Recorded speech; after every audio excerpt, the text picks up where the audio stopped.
So this happened in the middle of a move. Literally, our traps. Literally. This is like freaking Miami.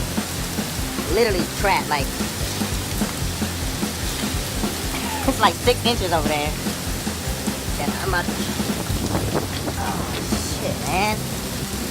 Nowhere, trapped. Again, to see it there.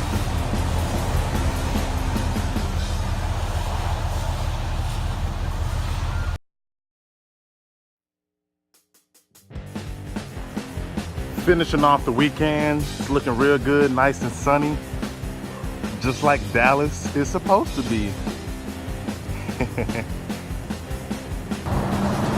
So now the weather is beautiful as we end off the weekend, but some of the traffic remains. This is the city. Hey, if you need any moves throughout the state of Texas, give VIG Moving a call, 469-629-9597. VIGmoving.com.